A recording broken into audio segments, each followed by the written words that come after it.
고백하겠습니다. 주는 그리스도시요 살아계신 하나님의 아들이십니다. 아멘. 우리 옆 사람과 함께 인사하겠습니다. 해방되었습니다. 네, 오늘 말씀의 제목은 그리스도 예수 안에 있는 자입니다. 우리가 이 신앙생활을 하다 보면은 스스로도 그런 고민을 하게 되고 또 질문을 하게 됩니다. 열심히 하는데 왜 안 되나? 우리 직장인들은 열심히 직장 생활을 하는데 왜 이렇게 승진이 잘 안 되어지고 일이 잘 안 풀리는가? 또 우리 랩런트들은 아니 나는 열심히 공부하는데 왜 성적이 안 오르나? 이런 고민을 하게 됩니다. 또 최선을 다하는데 남이 하지 않는 부분에 있어서까지 나는 최선을 다하는데 왜 잘 안 되는가? 심지어는 나는 새벽 기도도 하고 또 밤 기도도 하고 또 집중 기도도 하고 뭐 다 해봤는데 왜 나에게는 응답이 없나라는 이런 고민을 하게 됩니다. 근데 이런 갈등하는 성도들이 의외로 굉장히 많다는 것입니다. 자, 오늘 성경에도 이런 인물이 있습니다. 그 사람이 바로 베드로입니다. 누가복음 5장 4절에서 6절에 보면은 이 베드로가 밤새 그물을 던졌습니다. 베드로의 직업이 어부잖아요. 그러니까 이제 밤새 이 호수에 가서 열심을 다해서 그물을 던지고 최선을 다해서 그물을 던지고 지극정성으로 그냥 먹고 살아야 되니까 그래서 최선을 다해서 그물을 던졌는데 한 마리의 고기도 그날 밤에는 낚지를 못했습니다. 그러니까 힘이 빠지고 실망하고 낙심한 베드로가 이제 날이 밝았으니까 그만 그물을 씻고 이제 다 정리하고 집으로 가려고 하는 그때에 예수님께서 나타나셨습니다. 예수님께서 시몬 베드로에게 가셔서 말씀하셨습니다. 깊은 데로 가서 그물을 내리고 고기를 잡으라. 자, 이 말씀이 이 베드로에게는 로또였습니다. 안 맞아요. 지금 베드로가 있는 이 상황과 예수님이 지금 깊은 데로 가서 그물을 던져서 고기를 잡아라 라는 이 말씀이 안 맞다는 겁니다. 자신하고도 지금 안 맞을 뿐만 아니라 지금 이 호수의 상황과 현실과도 전혀 맞지 않는다는 거예요. 한두 가지 안 맞는 것이 아니라 여러 가지 안 맞는데 한 4가지 정도를 이야기를 하자면은 첫 번째로 이 예수님은 고기잡이를 전혀 해본 적이 없는 목수였습니다. 아니 그런 분이 와서 평생을 이 고기잡이한 목수를 베드로를 보고 깊은 데로 가서 그물을 던져라. 신빙성이 없죠. 그리고 두 번째는 이 고기를 잡는데 최적의 시간이 밤인데 그래서 밤에 나가서 그물을 던졌는데 이제 해가 환하게 뜬 낮에 아침에 그물을 던지라는 거예요. 그거는 전문가의 입장에서 보면은 얼토당토한 우리가 듣기에는 그 말이지 않겠느냐라고 하는데 낚시하는 분들 보면 물때가 있다면서요. 또 어종이 다니는 그 길목이 있다고 하고 찌도 다르고 또 여러 가지가 다 다르다고 합니다. 근데 밤에만 잡았는데 낮에 그물을 던지라. 이건 현실과는 전혀 맞지 않는 이야기입니다. 그리고 그물을 내린 데에는 적당한 높이가 있는데 깊은 데로 가서 그물을 던지라 라는 말을 하는 거예요. 사실 깊은 데에는 고기가 없다고 합니다. 그리고 마지막으로는 지금 베드로는 밤새 그물을 던졌습니다. 몹시 피곤하고 지쳐 있습니다. 그런데 어느 사람이 와서 그물을 던져라. 게다가 그물도 깨끗하게 다 씻어 놓은 상태라는 거예요. 이런 베드로는 자신의 이런 상황, 예수님의 그 말씀이 알아듣기는 하겠는데 지금 나랑 전혀 맞지 않고 현실과 전혀 맞지 않다는 것을 조목조목 들어서 반박할 수 있었습니다. 그러나 뭐라고 말씀합니까? 5절에 보면은 예수님은 베드로는 말씀에 의지하여 내가 그물을 던지리이다 라고 믿음의 고백을 합니다. 베드로가 그동안 쌓아왔던 어부로서의 그 경험, 지식, 경력은 예수님 앞에서는 아무것도 아님을 그는 알았다는 것입니다. 그래서 오직 말씀에 의지하여 그물을 내렸죠. 그 결과 그는 많은 물고기를 잡을 수 있었습니다. 여러분, 성경 속에 7명의 렘넌트들이 나오는데 7 렘넌트의 특징이 뭐냐면은 전부 다 말씀을 의지했다는 거예요. 하나님께서 그들에게 주신 언약을 굳게 붙잡았습니다. 그들은 환경이나 사람을 의지하지 않았습니다. 여러분, 지금은 어떤 시대입니까? 지금은 말세 시대입니다. 이 말세 시대에 예수님께서 우리에게 주신 말씀이 마태복음 24장 14절입니다. 이 천국 복음이 모든 민족에 증언된 이후에 끝이 올 것이다 라고 말씀하셨습니다. 자, 그렇다면은 우리는 이 말씀에 의지하여서 무엇을 해야 될 것인가? 자, 분명히 천국 복음이 모든 민족에 증언되어진다고 말씀하셨습니다. 우리는 내 형편과 내 상황을 보고 무언가 일을 하는 것이 아니라 베드로처럼 말씀에 의지하여서 237 나라와 오천족족 복음화를 위해서 내가 지금부터 무엇을 해야 될 것인가? 우리가 결정을 해야 됩니다. 이것이 하나님과 방향 맞추는 것입니다. 첫 번째, 우리는 말씀에 의지하여서 전문화의 망대를 세워야 합니다. 창세기 41장 38절에 이 바로 왕이 요셉을 보고 한 말이 이와 같이 여호와의 영에 감동된 사람을 우리가 어찌 찾을 수 있으리요? 전문화하는 첫 번째 방법이 뭐냐면은 내가 영적 서밋에 서는 것입니다. 그러면 기능 서밋, 문화 서밋이 따라옵니다. 여러분, 7명의 렘넌트는 전부 다 하나님이 주신 영적 서밋이었습니다. 그 안에서 전문화를 통하여 세계를 복음한 것입니다. 요셉은 총리가 되어서 쌀로 세계 복음화를 했습니다. 자, 그렇다면은 오늘 여러분들이 다 하시는 일이 있잖아요. 주부도 주부의 일이 있지 않습니까? 우리 렘넌트들도 여러분들이 하는 일이 있습니다.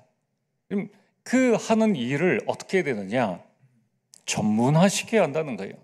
자, 두 번째는 우리는 말씀에 의지해서 세계화의 망대를 세워야 합니다.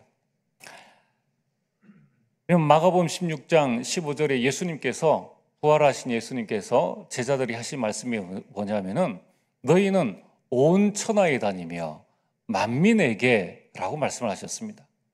아직 세계 지도도 없던 그 시대에 부활하신 예수님께서 온 천하, 만민, 마태복음 28장에는 모든 민족에게 가서 복음을 전하라고 말씀하셨습니다.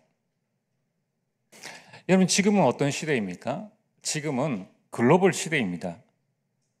지금 내가 237과 5천 종족과 통해야 합니다. 내 눈이 세계를 보는 눈으로 열려져야 한다는 거예요. 그래서 여러분들이 세계화의 망대를 세워야 합니다. 이게 어려우냐? 어렵지 않습니다. 지금 내 옆에 와 있는 사람이 누구인가를 조금만 확인해 보면 됩니다. 지금 내 지역에 어느 나라 사람들이 와 있는가는 그것만 봐도 우리는 세계화의 망대를 세우는 것입니다. 세 번째는 말씀에 의지하여 우리는 복음화의 망대를 세워야 합니다. 사도행전 1장 8절에 땅 끝까지 이르러 이 복음의 증인이 되리라고 예수님께서 말씀하셨습니다. 예수님이 이 땅에 오신 목적은 우리를 구원하기 위해서입니다. 여러분, 우리가 구원받은 우리가 이 땅에 사는 이유가 뭡니까? 그것은 복음을 전파하기 위해서입니다. 그렇다면은 우리는 내가 가는 모든 현장에 이 살리는 망대를 세워야 합니다. 여러분, 이 5 기초, 다락방부터 시작해서 이 지교회를 통해서 현장을 복음화해야 하는 것입니다. 자, 어떻게 하면은 됩니까? 베드로가 말씀에 의지하여 그 말씀에 순종을 했죠. 우리는 매주일 또 수요일, 금요일 우리 말씀을 듣습니다. 말씀을 들을 때에 하나님께서 나에게 주시는 순종케 하시는 말씀이 있어요. 그게 레마입니다. 내가 기도해야 될 제목을 주십니다. 그 기도 제목을 발견하는 거예요. 내가 실천해야 될 내용들을 알려주십니다. 그래서 여러분들이 모든 예배 시간마다 레마와 기도 제목과 실천사항을 딱 붙잡는 거예요. 그 실천사항에는 많은 게 들어가 있습니다.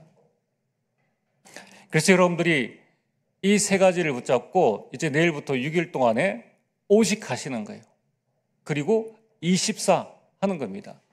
그러면은 그 말씀 속에서 유일성 재창조 응답이 여러분들에게 옵니다.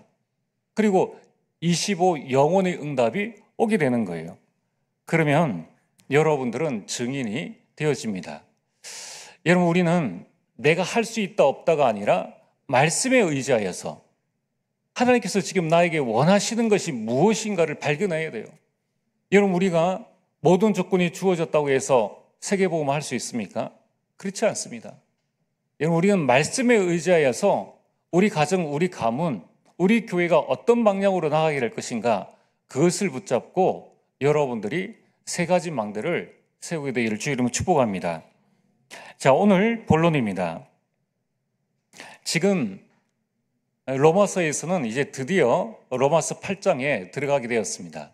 여러분, 1장부터 7장까지는 계속해서 뭐를 말씀하십니까? 로마서 3장 23절, 모든 사람이 죄를 범하였다. 그래서 하나님 떠난 죄인임을 말씀하고 있습니다. 그래서 죄의 종이 되었는데 예수 그리스도를 말미암아 의의 종이 되어졌다는 거예요. 그런데 의의 종이 되어졌는데 지난주 말씀처럼 내 안에는 두 가지 법이 있는데 선을 행하기를 원하는 나 자신과 또 자꾸 죄의 법 아래로 나를 사로잡고 있는 또 다른 한 존재가 있음을 알게 되었습니다. 그래서 바울이 고백하고 있죠. 내 마음으로는 하나님의 법을, 내 육신으로는 죄의 법을 섬기노라. 자, 여기에서 끝나면은 이제 성경이 우리에게 참 복음을 알려주지 않죠. 이제 이때에 내가 마음으로는 하나님의 법을 섬기지만은 육신으로는 죄의 법을 섬기노라. 그러나, 그래서 로마서 8장 1절 말씀입니다. 그러므로 이제라는 말씀이 나옵니다. 그러므로 이제 그리스도 예수 안에 있는 자에게는 이라는 말씀을 주십니다. 여러분, 이 로마서 8장에 그러므로 이제 그리스도 예수 안에 있는 자에게는, 자, 지금 1장부터 7장까지 계속 말씀하시는 게 뭡니까? 너는 죄의 종이었다. 이제 의의 종이 되어졌다. 그런데 실상은 내 마음속에는 계속 나를 죄로 사로잡아 오고 있는 무언가 존재가 있다는 거예요. 그것이 나를 공고한 사람으로 만들고 이 사망의 몸에서 나를 풀어줄 자가 없음을 계속 고백하고 있습니다. 그러면 이런 상태로 우리가 살아가면 어떻게 되겠습니까? 아니, 우리가 신앙생활을 하는데 늘 신앙생활 때문에 갈등하고 고민하고 이렇게 산다면은 우리는 살 수가 없다는 거예요. 그래서 이제 이 로마서 8장, 이 황금장이라고 합니다. 어떤 목사님은 성경에 모든 게 다 사라져도 로마서 8장만 있으면은 구원받고 승리할 수 있다고 이야기할 정도로 이 로마서 8장의 말씀이 중요한 말씀입니다. 그래서 어떤 분들은 로마서 8장의 말씀을 아예 외우기도 합니다. 자, 그 로마서 8장의 첫 번째 말씀이 뭐냐면, 그러므로 이제 그리스도 예수 안에 있는 자에게는 우리 속에는 갈등과 두려움과 이런 죄와 선이 공존하고 있지만은, 그러나 그리스도 예수 안에 있는 자에게는 어떤 축복이 있는가를 말씀하고 있다는 거예요. 자, 그 첫 번째가 뭡니까? 오늘 2절 말씀입니다. 그리스도 예수 안에 있는 생명의 성령의 법이 죄와 사망의 법에서 너를 해방하였음이니라. 그래서 결코 정죄함이 우리에게 없다는 거예요. 여러분, 지금 이 죄가 끊임없이 우리를 사망의 법으로 끌고 오고 있죠. 그래서 우리는 이 죄의 모습을 보면서 나 자신에 대한 괴로움을 토로하고 있습니다. 그런데 그러하다 할지라도 그리스도 예수 안에 있는 자에게는 결코 정죄함이 없고 이 죄와 사망의 법에서 해방하였느니라 라는 말씀을 하고 있습니다. 여러분, 이 해방이라는 것이 얼마나 중요합니까? 지난 주간에는 8월 15일 광복절이 있었습니다. 우리 랩런트들이 잘 모를 수도 있어요. 이 광복 이전에는 우리나라가 저 일본에 그 당시에는 다 제국주의지 않습니까? 그러다 보니까 일본이 우리나라를 차지하고 일제강점기 이 강제로 우리나라를 점령한 그 시기가 되어졌습니다. 이때 어떤 일들이 일어났는가? 일본이 강제로 우리나라를 무력으로 점령하고 난 다음에 우리나라의 왕후를, 왕의 아내를 일본의 깡패가 와가지고 죽였어요. 그리고 일본이 전쟁한다고 각 가정에 있는 모든 쇠를 다 가져갔는데 밥해 먹는 솥뚜껑뿐만 아니라 숟가락, 젓가락 모든 쇠붙이는 다 가지고 왔어요. 어떻게 밥을 먹습니까? 그거하고 일본하고는 아무 상관이 없다. 너희들이 굶어 죽든 말든 우리는 뺏어가겠다는 거예요. 그리고 창씨 계명을 했죠. 야, 너 성 바꿔. 너 이름도 다 바꿔. 이렇게 해서 아예 한글을 못 쓰게 만들었다는 거예요. 한글을 못 쓰게. 게다가는 일본 군사를 위로한다고 이 한국에 있는 어린 소녀들, 10대의 소녀들을 강제 위안부로 속여가지고, 야, 너 거기 가면은 공부도 시켜주고 돈도 많이 벌 수 있어. 이렇게 해서 강제 위안부로 끌고 가기도 하고, 또 집에 있는 이 어른들, 또 학생들은 학도병으로 또 보내기도 하고, 심지어는 이 사도광산이나 또는 구남도의 저 탄광에 일본에 끌고 가서 그 탄광 저 밑바닥에 일본인 거지도 안 하는 그 일을 강제로 시켜가지고 돈도 안 주고 그렇게 죽을 때까지 노역을 시켰다는 것입니다.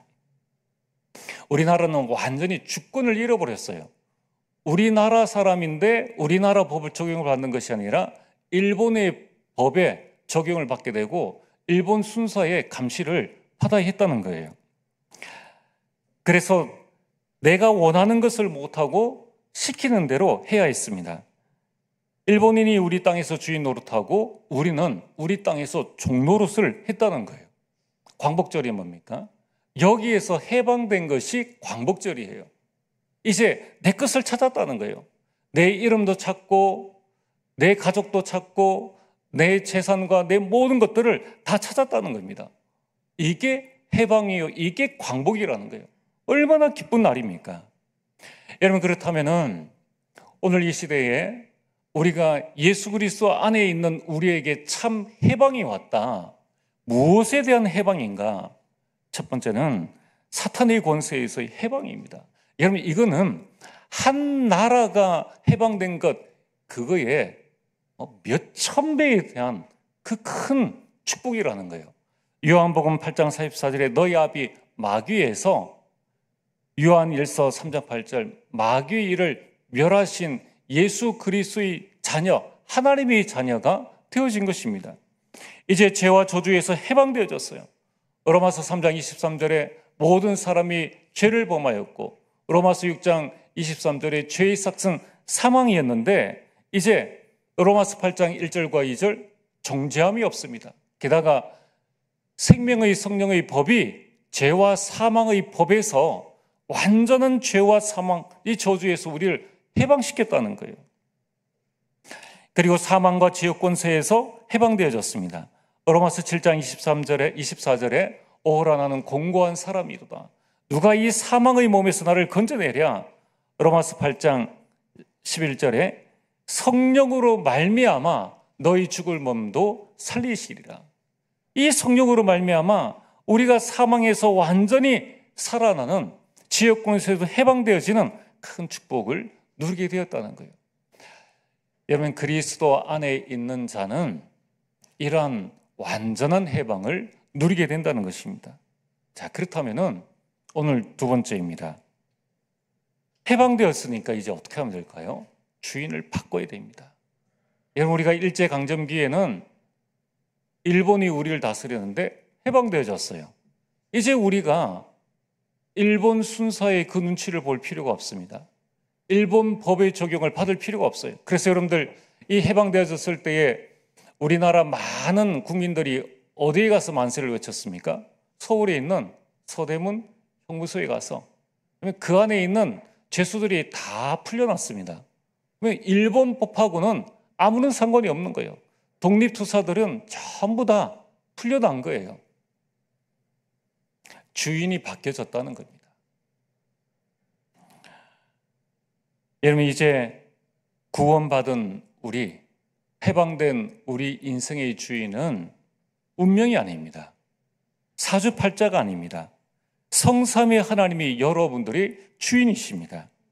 여러분, 성삼위 하나님, 이 성령께서 여러분들 안에 내주하시고 인도하시고 여러분의 모든 삶 가운데 역사하신다는 거예요. 그래서 이제 여러분들이 내 삶의 주인을 바꿔야 합니다. 요한복음 14장 16절에 성령께서 영원토록 여러분과 함께 하시고 14장 26절에 모든 것을 가르치시고 생각나게 하신다는 거예요. 16장 13절에는 장래일까지 알려주십니다. 그렇다면 내 인생의 주인을 누구로 모실 것인가? 바로 성삼위 하나님이라는 거예요. 이제 우리는 주인이 바뀌어졌는데도 불구하고 자꾸 이 사실을 까먹습니다. 어떻게 해야 됩니까? 오직 복음으로 각인 뿌리 체질 만들어야 합니다. 고린도후서 5장 17절에 그런즉 이제 우리는 그리스도 예수 안에서 새로운 피조물이 되어졌습니다. 여러분들 각인된 대로 응답받습니다. 뿌리 내린 대로 열매 맺습니다. 체질되어진 대로 내 인생이 되어집니다. 그럼 주인을 바꿔야 돼요. 이제 여러분들이 주인을 바꾸고 나의 과거, 현재, 미래를 바꿔야 합니다. 로마서 7장 4절에 이제 우리는 하나님을 위하여 열매 맺는 인생이 되어졌습니다. 그래서 우리는 과거의 상처를 최고의 발판으로 바꾸시고 우리 현재 문제를 최고의 누림으로 바꾸고 미래에 대한 염려를 최고의 그림으로 바꾸시길 바랍니다.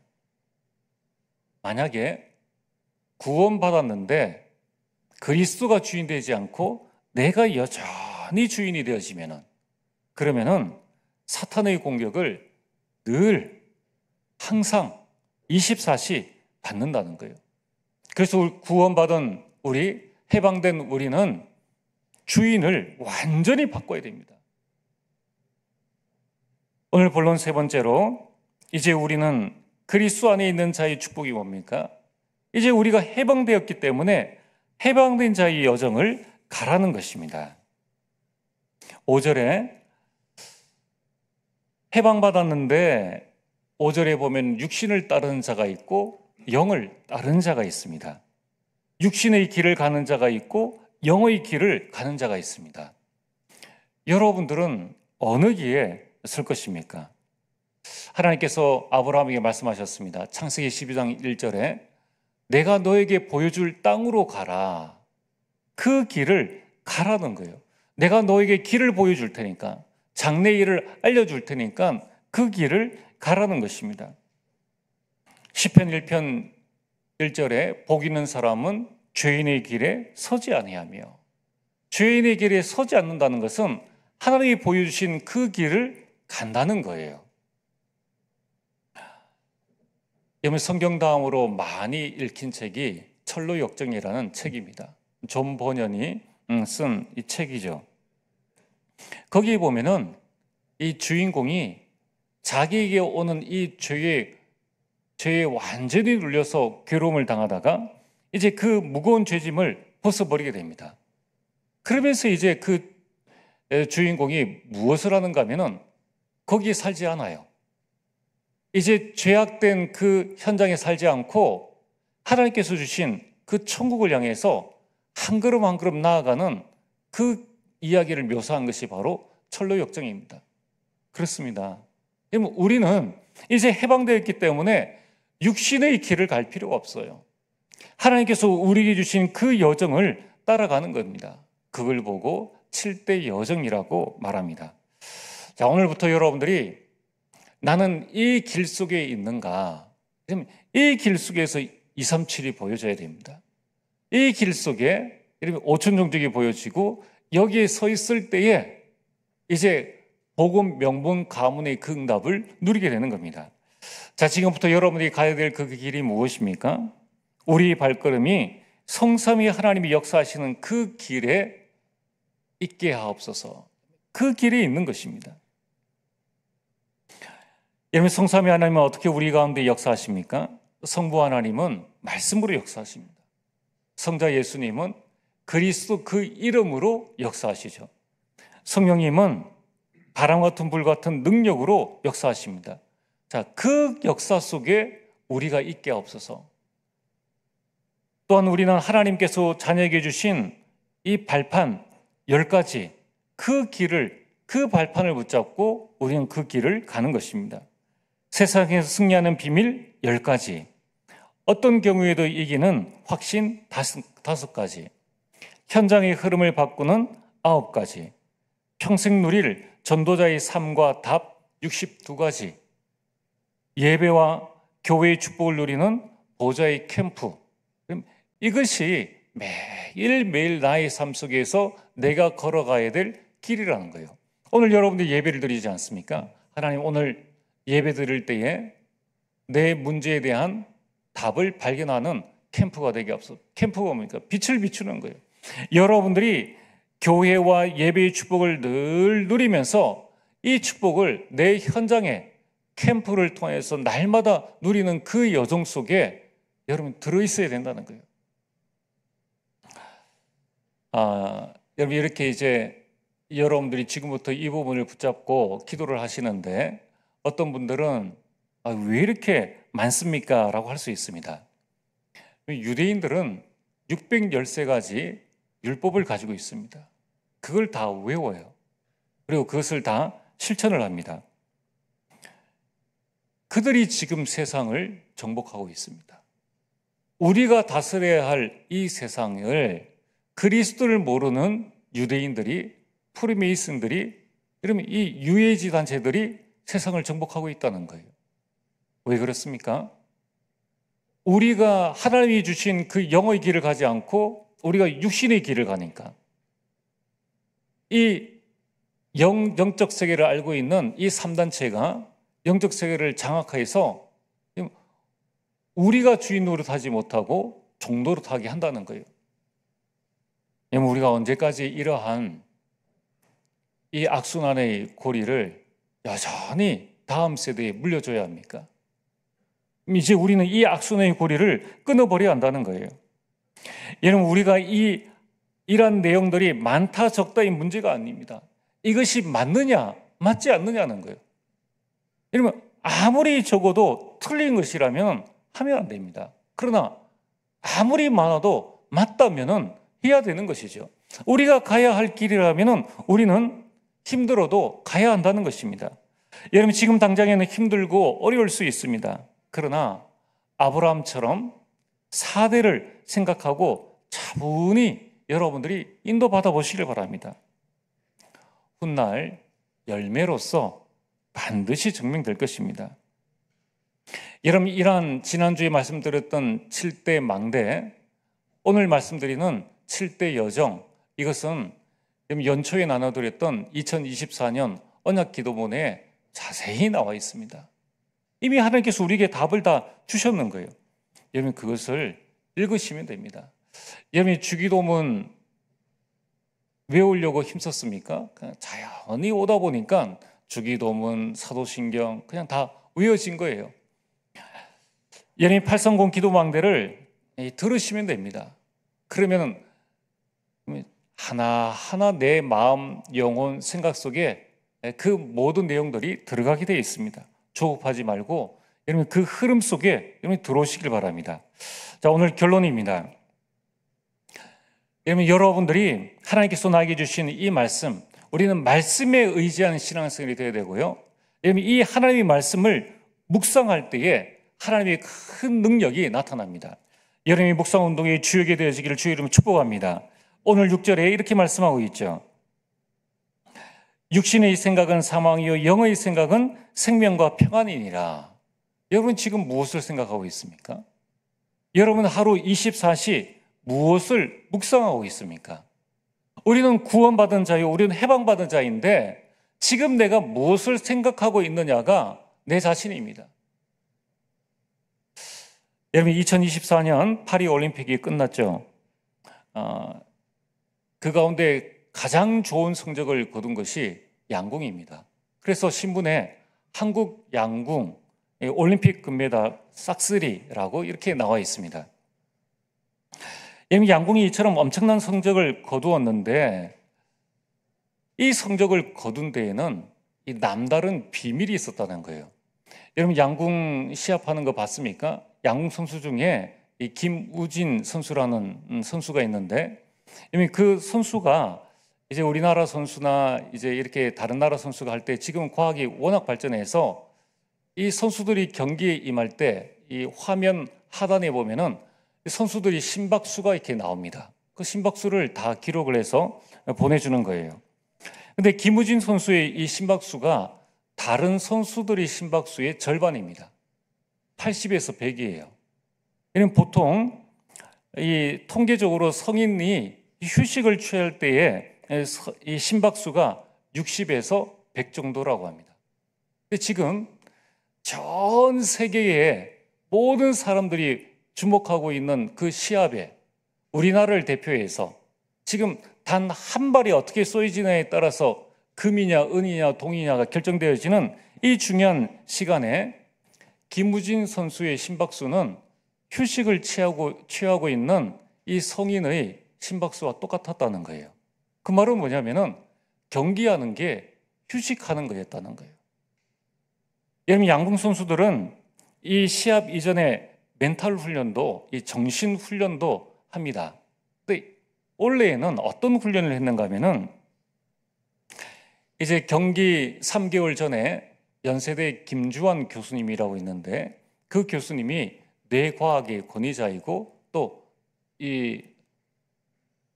이 마음 수련에 또 일가견이 있는 그 교수님입니다. 그 교수님과 함께 3개월 동안 이 양궁 선수들이 마음 수련 그리고 뇌과학의 실제적인 부분들을 가지고 이 마음 단련 훈련을 한 거예요.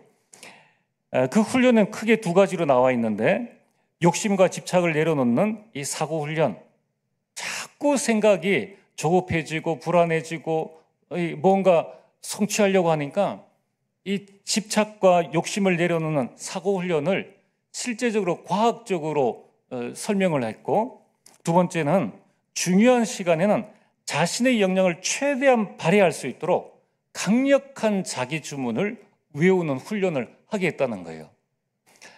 이 강력한 자기 주문이 뭐냐면 여러분 들어보셨을 텐데 만트라라는 겁니다. 그래서 이 김주환 교수가 이 3개월 동안 매일마다 양궁 선수들과 선수들에게 주문한 세 가지 이 자기 화근이 뭐냐면은 침착하고 차분하게 즐거운 마음으로 나는 할 수 있다. 이것을 무한 반복하게 했다는 거예요. 이걸 무한 반복하면서 전두엽에 어떤 이 현상이 일어나는가, 이 전두엽이 일어나서 뭐 뇌에 통하여서 너의 신경과 너의 몸에 어떤 부분들이 전달되어지는가, 이런 부분들을 과학적으로 정확하게 데이터를 내가지고 선수들에게 계속 전달해 주는 거예요. 이걸 3개월 동안 했는데 전 세계 사람들이 우리 양궁 선수를 보면서 놀란 게 뭐냐면은 왜 이렇게 침착하냐? 그게 바로 명상의 답입니다. 그 답이 명상이라는 거예요. 그렇다면은 하나님께서 우리에게 주신 이 신체, 하나님께서 우리에게 주신 이 호흡, 하나님께서 우리에게 주신 이 묵상이 얼마나 중요한가? 나중에 제가 오후에 이 김주환 교수와 함께 했던 그 내용들을 카톡에 한번 올리겠습니다. 한번 보시길 바랍니다. 이제는 맹신이 아니에요. 아주 과학적으로 이 호흡과 뇌과학이 인체에 어떤 영향을 미치는가를 말하고 있습니다. 오늘 여러분들이 이 말씀을 붙잡고 묵상 속에 한번 들어가 보시길 바랍니다. 여러분이 복음으로 행복한 24시, 기도로 행복한 24시, 성령으로 행복한 24시를 누리게 되기를 주의 이름으로 축복합니다. 전능하신 아버지 하나님 참으로 감사를 드립니다. 아버지 하나님이여, 오늘 이 시간 그리스도 예수 안에 있는 자에게 참 해방을 주셨고 우리 인생의 주인을 바꾸게 하셨사오니 하나님 주신 말씀 붙잡고 깊은 묵상 속에 하나님 주시는 힘을 회복하여 나 자신과 가정과 가문과 237과 5총 종족 살리는 참된 주역으로 설 수 있도록 역사하여 주옵소서. 예수님의 이름으로 기도리옵나이다.